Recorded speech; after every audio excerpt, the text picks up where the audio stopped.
अब हम पढ़ते हैं आगे। जैसा कि मैंने आपको बोला था, हम अपनी नेक्स्ट क्लास में देखेंगे कि हमें क्या क्या कॉन्सेप्ट्स लिखने, relationship between TP and MP and relationship between AP और एमपी बहुत ज्यादा इंपॉर्टेंट है।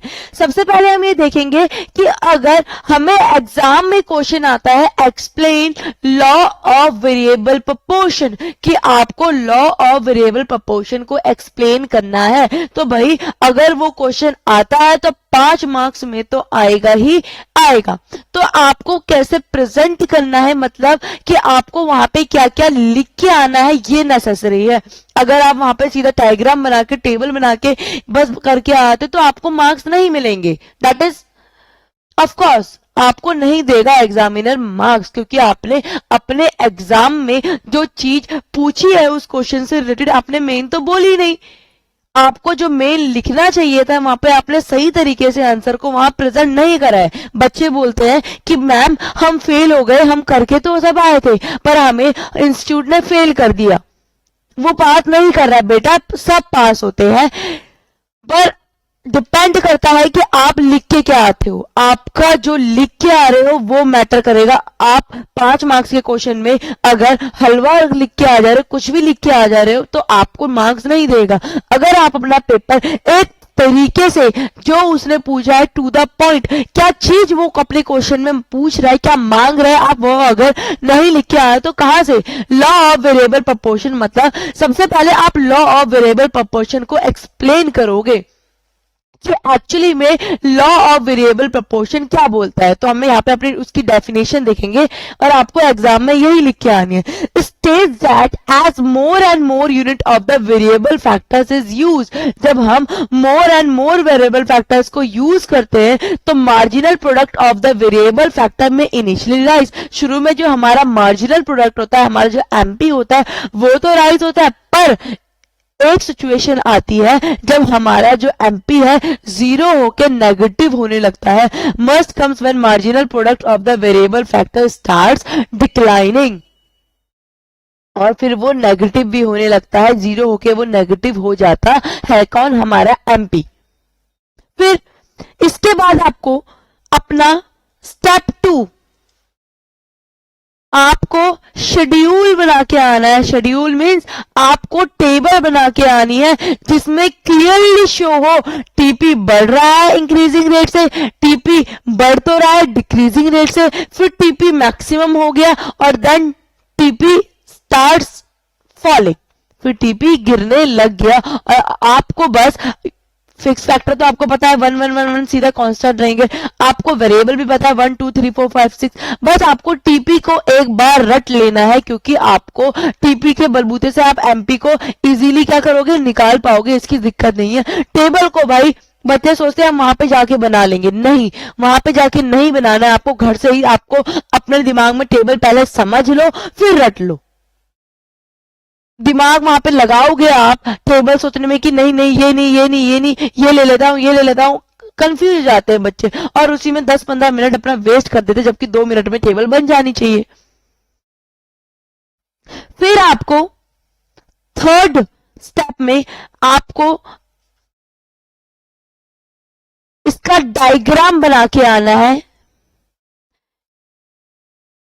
टीपी का भी एमपी का भी। अगर एपी के बारे में पूछते हैं तो आपको एपी का भी डायग्राम बनाना है। टीपी का एक बार में जैसा हमने यहाँ पे बनाया था, और एमपी और एपी को आप एक साथ बना सकते हो।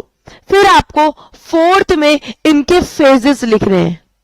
सबको पता है फेजेस कि भाई जब टीपी बढ़ रहा होता है इंक्रीजेस एट इंक्रीजेस रेट, तो एमपी और एबी भी बढ़ रहे होते हैं, पर जब टीपी इंक्रीज होता है डिक्रीजिंग रेट से तो एमपी और एपी क्या होते हैं, घटने लगते हैं। पर जब टीपी अपने मैक्सिमम पे होता है तो एमपी जीरो हो जाता है। और एक पॉइंट ऐसा भी होता है जहां पे एमपी और एपी हमारे बराबर होते हैं।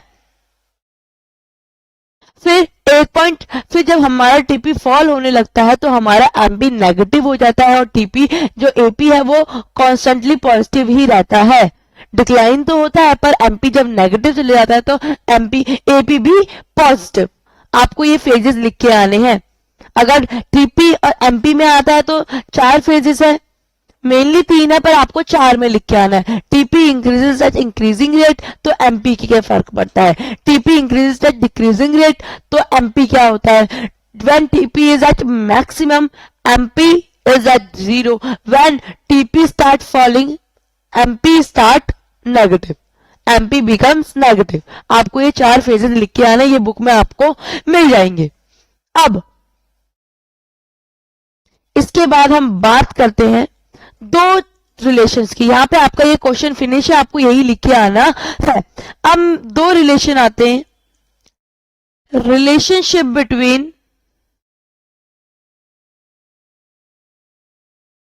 TP and MP, and the second one is relationship between AP and MP। TP और एमपी के बीच में मैंने रिलेशनशिप आपको बताया है। जब टीपी इंक्रीज हो रहा होता है इंक्रीजिंग रेट से, तो भाई एमपी क्या होता है, बढ़ रहा होता है। जब टीपी इंक्रीज तो होता है पर डिक्रीजिंग रेट से, तो भाई आपका एमपी फॉल होने लगता है, गिरने लगता है, डिक्लाइनिंग होने लगता है। पर जब टीपी अपने मैक्सिमम पे होता है तो MP is 0। When TP starts falling, MP becomes negative. ये हमने 4 स्टेजेस फेज 1, 2, 3 और 4 में पढ़ा हुआ है। पर एपी और एमपी हमने डायग्रामेटिक फॉर्म में देखा था यहाँ पे कि जब हमारा एमपी बढ़ रहा होता है तो एपी भी बढ़ रहा होता है, पर MP is greater then AP. जब एपी डिक्रीज हो रहा होता है तो एमपी भी डिक्रीज हो रहा होता है। जब एमपी भी डिक्रीज होता है पर MP is less then AP, तब आपका एपी क्या होता है, बड़ा होता है, ग्रेटर होता है। पर एक पॉइंट आता है जहां पे AP is equal to MP आता है, मतलब एपी और एमपी आपके बिल्कुल कांस्टेंट होते हैं। फिर जब एमपी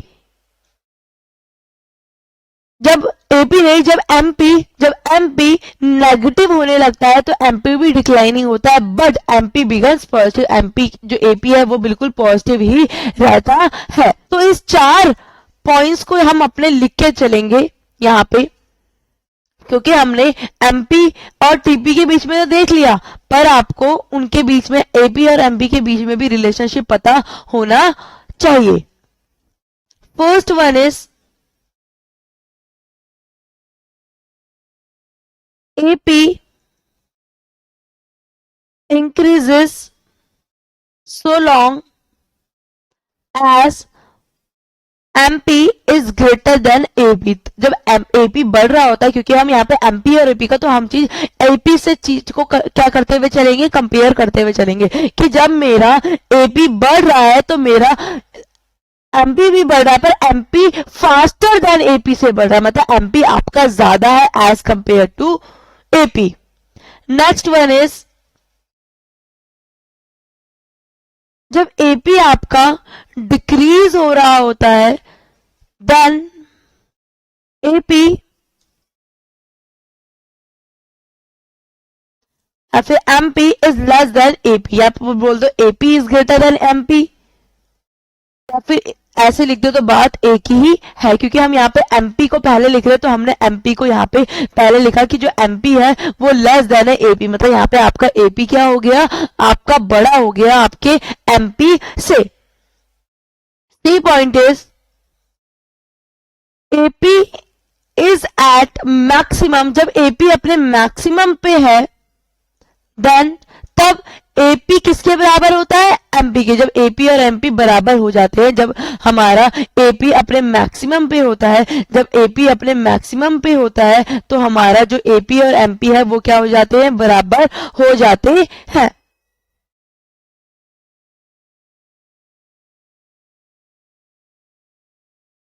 MP में बी 0 और नेगेटिव, MP आपका 0 और नेगेटिव हो सकता है, but AP continues to be positive. तो आपका जो AP है वो क्या रहता है, पॉजिटिव ही रहता है। AP आपका कभी भी डिक्लाइन नहीं होता, क्योंकि एवरेज प्रोडक्ट हमेशा डिक्लाइनिंग नहीं होगा, कुछ ना कुछ प्रोडक्शन निकालेगा ही एक इंडिविजुअल पर्सन। मतलब एमपी आपका जीरो और नेगेटिव हो जाता है, जीरो और नेगेटिव हो जाता है तो एपी हमारा पॉजिटिव ही रहता है। This are the relationship between AP and MP. अब हम अपना आगे बढ़ते हैं। One of the most important concept, return to a scale. Return to a scale, हमने अभी जो पढ़ा था अपना लॉ ऑफ वेरिएबल प्रोपोर्शन, वो हमने पढ़ा था शॉर्ट रन में, जब मेरे पास लिमिटेड पीरियड ऑफ टाइम है। तो हमने देखा था कि जब आप शॉर्ट रन में प्रोडक्शन करते हो, एक प्रोड्यूसर जब शॉर्ट रन में किसी भी चीज का प्रोडक्शन करता है तो उसके कुछ फैक्टर्स फिक्स्ड रहते हैं और कुछ फैक्टर्स क्या रहते हैं, वेरिएबल रहता है, जो वेरी करते हैं एज पर दी प्रोडक्शन। पर हमने पढ़ा था लॉन्ग रन में जो हमारे सारे फैक्टर्स होते हैं वो सारे ही वेरिएबल हो जाते हैं, जस्ट बिकॉज क्योंकि हमारे पास 10 साल, 5 साल, 6 साल, 8 साल का टाइम होता है जिसमें हम अपने सारे फैक्टर्स को क्या करते हैं, चेंज कर पाते हैं। क्योंकि हमें पता है हमारे 4 फैक्टर्स हैं, land, labour, capital, and the fourth one is not the least, that is honor। ठीक है, अब हमारे पास 4 से 5 साल का टाइम है, 3 से 4 साल का टाइम है, क्या हम उसमें जमीन परचेज नहीं कर सकते? अगर मेरे पास इतनी जमीन है और मैं चाहता हूं अपने प्रोडक्शन को इंक्रीज करना, क्योंकि हमने शॉर्ट रन में भी अपने प्रोडक्शन को इंक्रीज करा था, पर वहां पे जब हमने इंक्रीज करा था हमें पता था कि हम अपने फिक्स कैपिटल को, फिक्स एसेट्स को बढ़ा नहीं सकते, तो हमने जो हमारे वेरिएबल फैक्टर्स थे हमने उनकी जो अंडर यूटिलाइजेशन कैपेसिटी थी उसको बढ़ाया था, ना कि अपने फिक्स फैक्टर्स को इंक्रीज किया था। पर यहां पे हमारे पास इतना टाइम होता है कि हम अपनी फिक्स्ड फैक्टर्स को इंक्रीज कर पाए, हम उनको भी चेंज कर देते हैं अपने लॉन्ग फैक्टर्स में, लॉन्ग टाइम में। तो हम, अगर हमारे पास इतनी जमीन है और हम इतने में प्रोडक्शन कर रहे हैं, तो भाई अगर हम चाहते हैं अपने प्रोडक्शन को बढ़ाना तो हम कहीं और जगह इतनी लैंड को और परचेज कर लेंगे। तो यहाँ पे क्या हुआ, हमारी लैंड भी वेरी कर गई as per the change in production. Obvious ही बात है, लेबर तो हमें चाहिए ही चाहिए होंगे। जब मैं इस जमीन को मैंने न्यूली परचेज करा तो इस जमीन में काम करने के लिए भी तो वर्कफोर्स रिक्वायर्ड होगी। अब वर्कफोर्स रिक्वायर्ड तो हमारा वेरिएबल क्या हुआ, यहाँ पे भी वेरी कर गया। अब जब हमने वहां पे नई जमीन खरीदी तो वहां के लिए भी रॉ मटेरियल रिक्वायर्ड होंगे, वहां के लिए भी मशीनरी रिक्वायर्ड होगी, वहां के लिए भी टूल्स चाहिए होंगे, तो भाई कैपिटल तो बढ़ेगी। तो यहाँ पे हमारी कैपिटल भी क्या हुई, वेरी हो गई। अब जब हम इतने में जब वर्क कर रहे थे तो यहाँ पे कोई पर्सन क्या था, ऑनर था, जो मैनेज कर रहा था, हर एक चीज को डीपली एनालिसिस कर रहा था। तो पर अब हमने यहाँ पे एक और जमीन खरीदी है तो वहां पे और पर्सन्स भी जरूरी होंगे, पार्टनर्स रिक्वायर्ड होंगे, जिससे कि हर एक पर्सन हर एक चीज को एनालिसिस करके, डीपली एनालिसिस करके प्रॉपर डिसीजन मेकिंग कंडक्ट कर पाए। तो इसलिए law of return to scale में हम लॉन्ग रन में क्या करते हैं, इसको यूज करते हैं, इसलिए हमारे सारे फैक्टर्स यहाँ पे क्या होते हैं, वेरिएबल होते हैं। हम अपने सारे फैक्टर्स को चेंज कर पाते हैं। जो हमारा शॉर्ट रन में हमने अपनी लैंड को क्या रखा था, फिक्स रखा था, 1 नहीं, तो यहाँ पे आपका कैपिटल और लेबर सेम अमाउंट से क्या करेंगे, बढ़ेंगे सेम प्रोपोर्शन में। अब हम पढ़ेंगे law of return to scale actually में बोलता क्या है। पर आप यही याद रखो अभी कि भाई जो हमारे वेरिएबल, जो हमारे लॉन्ग रन में जो भी जितने भी हमारे फैक्टर्स होते हैं सारे वेरिएबल होते हैं, वो चेंज करते होते हैं as per the change in production.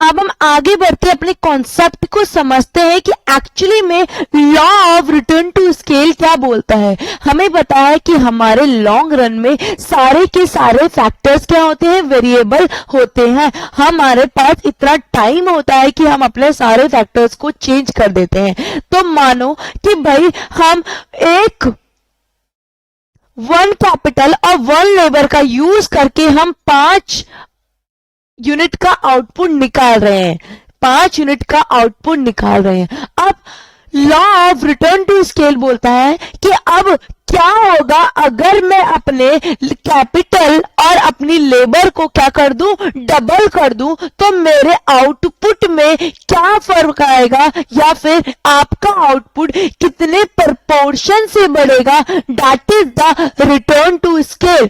Return to scale बात करता है कि भाई अगर मैं अपने इनपुट्स को चेंज कर रही हूं जिस प्रपोर्शन से, तो मेरा जो आउटपुट है वो किस प्रपोर्शन से बढ़ रहा है। That is called the return to scale. Mainly इसके 3 स्टेजेस होते हैं। अभी हम पढ़ेंगे क्या 3 स्टेजेस होते हैं। मान लो अगर मैंने अपने इनपुट्स को, अपने फैक्टर इनपुट्स को बढ़ाया 2k एंड 2l, मतलब मेरा जो इनपुट है वो सेम प्रोपोर्शन से डबल होता है, पर मेरा आउटपुट पे इस पे क्या फर्क पड़ रहा है, मेरा आउटपुट कितने प्रोपोर्शन से बढ़ रहा है। That is the actual question. अगर मेरा आउटपुट क्या हो गया, पहले वाले से डबल हो गया, पहले वाले से डबल हो गया, that is the constant return. हमें क्या मिल रहा है, कांस्टेंट रिटर्न, कि मेरा इनपुट भी डबल हुआ और मेरा आउटपुट भी डबल हो गया, that is the constant return. पर अगर मेरा आउटपुट इससे 5 था, मैंने क्या करा, 3 कैपिटल और 3 लेबर का यूज करा, पर जो मेरा आउटपुट था वो 180 हो गया, 180 हो गया या फिर 50 हो गया। तो मतलब कि मेरा आउटपुट कितने से बढ़ा, 10 गुना बढ़ गया, 10 गुना बढ़ गया। मेरा जो इनपुट था डबल हुआ, तो पर मेरा जो आउटपुट है वो 10 गुना बढ़ गया। That is increasing return to a factor. क्या हो रहा है, आपको जितने से आपने इनपुट बढ़ाया उससे ज्यादा का आपका आउटपुट बढ़ गया। आपने 2 गुना से अपने इनपुट बढ़ाया पर आपका आउटपुट 10 गुना से बढ़ गया। ऊपर पे क्या हुआ था, आपने दुगना अपना इनपुट बढ़ाया पर जो आपके आउटपुट का प्रोपोर्शन बढ़ा वो भी क्या बढ़ा, दुगना। दैट इज कांस्टेंट है, जितने से आपने इनपुट बढ़ाए उतने से ही आपका आउटपुट में इंक्रीमेंट हुआ, दैट इज कांस्टेंट रिटर्न। पर जितने से आपने इनपुट बढ़ाए उससे डबल के, तिगुने से, चौगुने से आपका अगर आउटपुट बढ़ता है, that is called the increasing return. पर जब मैंने 4 कैपिटल और 4 लेबर की यूनिट यूज करी, तो भाई जो मेरा आउटपुट क्या था, मेरा आउटपुट 6 से बढ़ गया, मेरा आउटपुट 6 हो गया। मतलब कि पहले 5 था, अब 6 हो गया। अगर मैंने ये दुगना करा है तो दुगने से बढ़ना होना चाहिए था, नहीं होना चाहिए था, 10 होना चाहिए था। अगर 10 होता तो कांस्टेंट, अगर उससे भी कम हो रहा है, मतलब जितने से आपके इनपुट बढ़ी दुगने से, पर आपके दुगने से अगर आउटपुट नहीं बढ़ रहा है, that is called the decreasing return. ये क्या है आपका, decreasing return.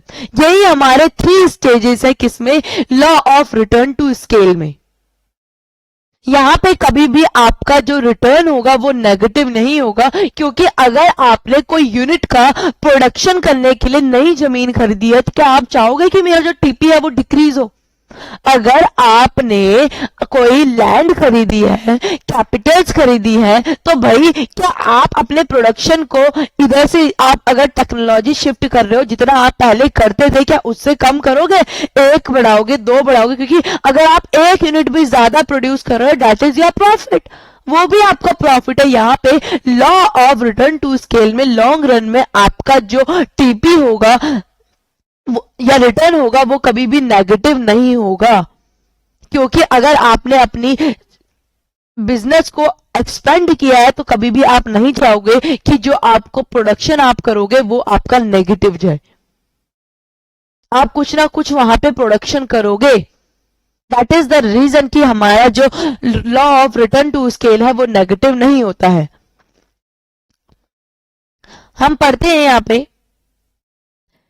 it's given a certain combination of factors of production producing a given output, कि भाई हम फैक्टर्स ऑफ प्रोडक्शन का यूज करके अगर अपने आउटपुट को क्या कर रहे हैं, प्रोड्यूस कर रहे हैं। All the factors are increase in same proportion, की जो आपके फैक्टर इनपुट्स है वो सेम प्रोपोर्शन से इंक्रीज हो रहे हैं एंड आउटपुट भी इंक्रीज हो रहा है सेम प्रोपोर्शन से। Return to scale is constant. तो रिटर्न टू स्केल क्या होगा, कांस्टेंट होगा।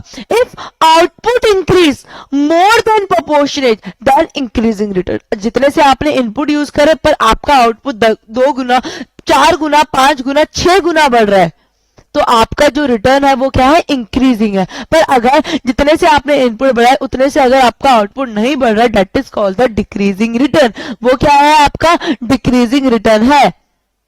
अगर मैंने माना कि मैं जब 1 कैपिटल और 1 लेबर का यूज करती हूं तो मेरा 5 क्वांटिटी मेरे पास आती है, पर अब जब मैंने 2K एंड 2L यूज करा तो मेरा जो आउटपुट निकला, जो मेरा आउटपुट निकला 2K प्लस 2L, जब मैंने अपने फैक्टर इनपुट को प्रपोर्शन से बढ़ाया, डबल करा, तो मेरा आउटपुट में 50 की बढ़ोतरी हुई। मतलब कि मेरा ये क्या था, इंक्रीजिंग रिटर्न। यहां पे था कांस्टेंट, बिल्कुल कांस्टेंट। पर अगर मैंने अपने आउटपुट इनपुट्स को बढ़ाया है तो मेरा आउटपुट बढ़ना चाहिए था डबल से, पर मेरा आउटपुट बढ़ा, डबल से भी नहीं बढ़ा, उससे भी कम हुआ है, that is called the decreasing return. तो आपको यहाँ पे क्या मिल रहा है, डिक्रीजिंग रिटर्न। नेगेटिव रिटर्न कभी भी नहीं जाएगा, मैंने आपको रीजन बता दिया, क्योंकि अगर आप अपने लिए एक नई जमीन खरीद रहे, वहां पे अपने रॉ मटेरियल परचेज करें, वहां पे अपने टेक्नोलॉजी परचेज लेके आए, मशीनरीज लेके आए, टूल्स लेके आए, तो आप वहां पे कुछ ना कुछ प्रोडक्शन करोगे, ये नहीं कि खाली हाथ बैठे रहोगे वहां पे। तो हम इसका एक एग्जाम्पल से देखते हैं, अपने एक टेबल से देखेंगे कि भाई जैसे जैसे मैं प्रोडक्शन बढ़ रहा है वैसे वैसे मेरे लेबर और कैपिटल में भी इंक्रीमेंट हो रहा है, क्योंकि आपके फैक्टर इनपुट क्या है, सारे वेरिएबल है, तो वो क्या होंगे, चेंज होते रहेंगे, 1 2 3 4 5 6 7 8। पर मैंने देखा जो मेरा टोटल प्रोडक्ट है, मेरा टोटल प्रोडक्ट पहले 100 से बढ़ा, फिर 250 से बढ़ा, फिर 400 से बढ़ा, फिर 760 से बढ़ा, फिर 950 से बढ़ा, फिर 1140, फिर 1260, फिर 1280। तो देखते हैं यहाँ पे, अगर हम अपना एमपी निकालें कि भाई मेरे टोटल इनपुट को चेंज करके फैक्टर इनपुट को का प्रोपोर्शन अगर मेरा चेंज हुआ है तो मेरे टोटल प्रोडक्ट में कितने का चेंज आया, that is called the marginal product. तो हम देखते हैं यहाँ पे हमारा 100 का आया, इसको हम दूसरे पेन से करेंगे। यहां पे हमारा 100 का, फिर 150, 450 में से 250 का चेंज, दैट इज 200, फिर हमारा चेंज आया 310 का, फिर 190, then 190, then 120 and the last one is 20। तो हमने क्या देखा कि ये जो चार थे, हमारा जो एमपी था वो बढ़ रहा था, यहाँ पे हमारा जो टोटल प्रोडक्ट था फैक्टर इनपुट में चेंज होने की वजह से वो उसमें जो चेंज आ रहा था क्वांटिटी में वो ज्यादा का चेंज आ रहा था, इसलिए ये हमारा इंक्रीजिंग रिटर्न था। क्या था, इंक्रीजिंग रिटर्न। पर जब मैंने अपने प्रपोर्शन को, अपने इनपुट्स को, फैक्टर इनपुट को डबल बढ़ा, पर मेरा जो आउटपुट है उतने से डबल नहीं हुआ जितने से होना चाहिए, that is the constant return. मतलब आपको रिटर्न क्या मिल रहा है, कांस्टेंट मिल रहा है। फिर आपका जब आपने 7 यूनिट और 8 यूनिट की लेबर और कैपिटल को यूज किया, तब आपका जो आउटपुट है वो डिक्रीजिंग होने लग गया, डिक्लाइन होने लग गया। जो रिटर्न है आपको डिक्लाइनिंग, जितने से आपने अपने आउटपुट को यूज करा उतने से आपके आउटपुट में प्रोपोर्शन का चेंज नहीं आया। समझ रहे हो मेरी बात को, कि भाई जितने से आपके इनपुट अगर डबल हुए तो आपका आउटपुट भी डबल होना चाहिए था, पर आपका आउटपुट डबल नहीं हुआ, आपका आउटपुट बस 20 रुपए से बढ़ गया, 20 यूनिट से बढ़ गया, दैट इज द एमपी। अगर मैं बात करूं एपी की,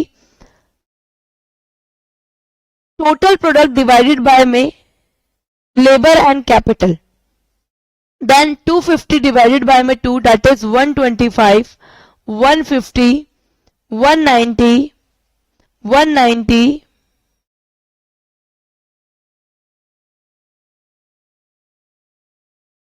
अगेन 190, 180, 360। तो क्या देखा, हमें एवरेज प्रोडक्ट में भी दिख रहा है, जब हमने अपने लेबर को और कैपिटल को जितने प्रोपोर्शन से चेंज किया, हमारे प्रोडक्ट में ज्यादा का चेंज आया, एवरेज प्रोडक्ट में ज्यादा का चेंज आ रहा है, इसलिए ये हमारा इंक्रीजिंग रिटर्न। पर जिस प्रोपोर्शन से हमने अपने लेबर और कैपिटल को फिर चेंज किया 5 और 6 यूनिट में, उतने प्रोपोर्शन से हमारा उसका नहीं आया, जितने से करा उतने से सेम का चेंज आया, दैट इज कॉल्ड 190 था तो 190 ही बड़ा, दैट इज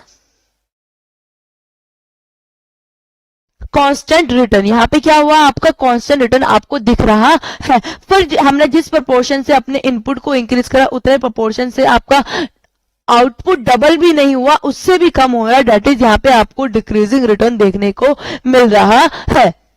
तो अगर मैं इसका एक डायग्राम फॉर्म करें तो डायग्राम इसका ऐसे फॉर्म होगा, यहाँ पे स्केल ऑफ प्रोडक्शन, यहाँ पे आपका आउटपुट का जो रिटर्न आ रहा है दैट इज टीपी। अगर हम देखें सबसे पहला जो हमारा आउटपुट है बढ़ रहा है, इंक्रीजिंग, यहाँ पे हमें इंक्रीजिंग रिटर्न मिल रहा है। फिर जो हमारा आउटपुट है वो बिल्कुल कांस्टेंट हो गया।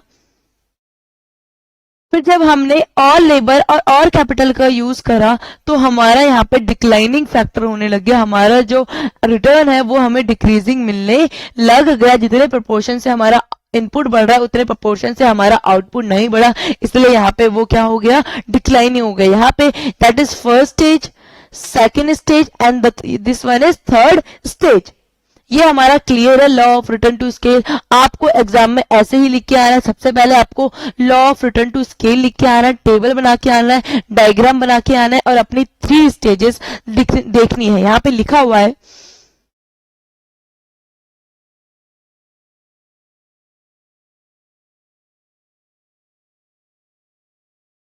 हम यहाँ पे देखते हैं, if the proportionate change, if the proportionate increase in output is more than the proportionate increase in input, it is said to be increasing return to scale. It means when we double the input, the output will be more than the double. मतलब double से भी ज्यादा आपके output का में क्या हुआ, increment हुआ। ये किस वजह से हुआ, जब आपके लेबर क्या है, स्पेशलाइज्ड है, हमने डिवाइड कर रखा है कि क्या काम किसको देना है। इनडिविजिबल फैक्टर, कुछ फैक्टर्स ऐसे होते हैं जिनको हम डिवाइड नहीं कर सकते और अगर वो उस तरीके से काम करे तो वो हमें इफिशिएंसी से वर्क हो पाता है। Dimensional economics, next one is dimensional economics. इसका मतलब क्या है कि भाई आपने एक एक्सपर्ट खड़ा कर रखा है, इनफैक्ट एक्सपर्ट्स बता रखे हैं जो हर एक चीज को एनालिसिस करते, किससे रिलेटेड, आपके आउटपुट से रिलेटेड। जब आपके आउटपुट को हर एक चीज पे एनालिसिस किया जाएगा तो आपका रिटर्न इंक्रीजिंग ही होगा। Next one is volume discount, कि जब आप लार्ज अमाउंट में किसी भी चीज का प्रोडक्शन करते हो तो उससे आने वाली कॉस्ट बिल्कुल कम हो जाती है।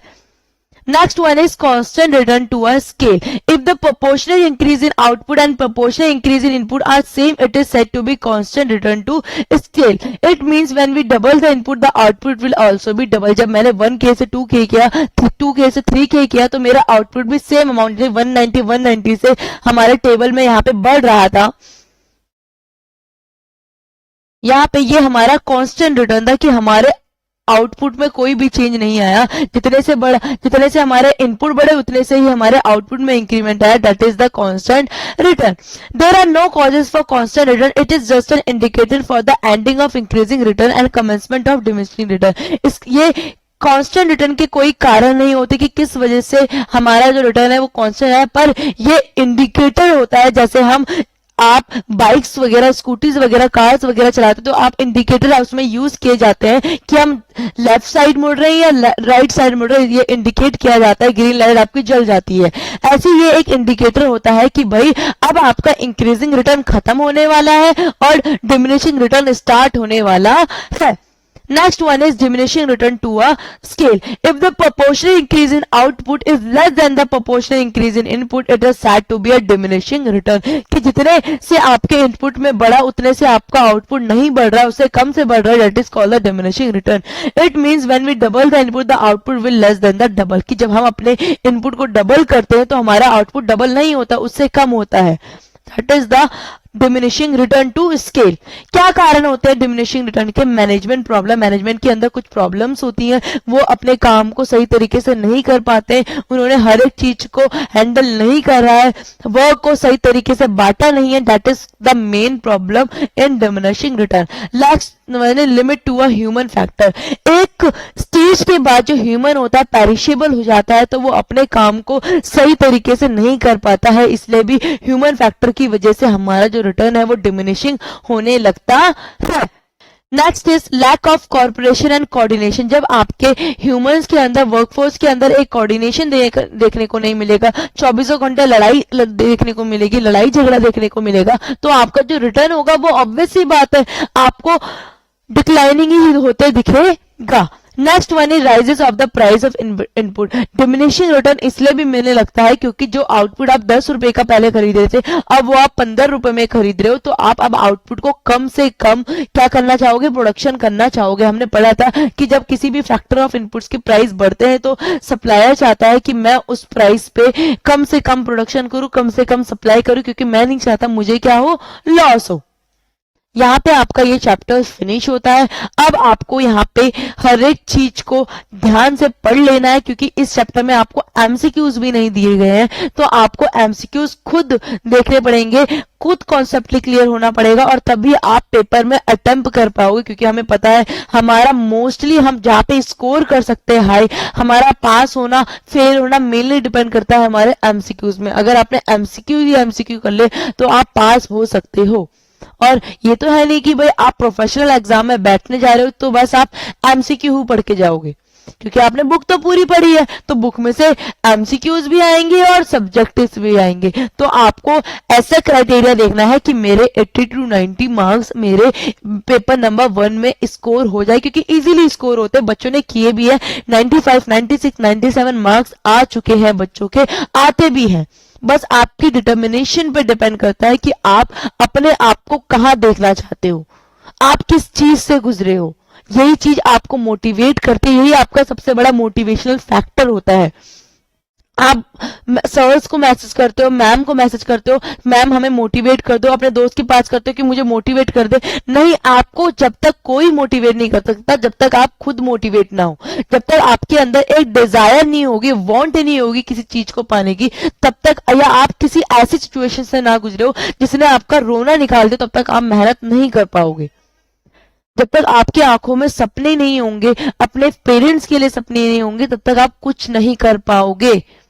एक विल पावर होना, जब तक आपके अंदर से एक आग नहीं निकलेगी कि नहीं मुझे अपना सीएमए क्लियर करना है, I want to be a CMA, मुझे अपने नाम के आगे 3 वर्ड्स लगाने हैं, मुझे अपने आगे की लाइफ पागलों की तरह नहीं जीनी है, मुझे 30 से 25 हजार रुपए नहीं कमाने हैं, मुझे अपनी लाइफ एक लग्जरियस वे में जीनी है, मैं अपनी लाइफ अच्छी जीना चाहता हूं, धक्के नहीं खाना चाहता। तो यही चीज आपको क्या करेगी, मोटिवेट करेगी। अब हम मिलेंगे अपने नेक्स्ट चैप्टर में, दैट इज कॉस्ट वाला चैप्टर है। बहुत इजी है, बहुत इंटरेस्टिंग है, बहुत ज्यादा आपको कर्व्स देखने को मिलेंगे, डायग्राम भरा पड़ा है कॉस्ट चैप्टर में आपके।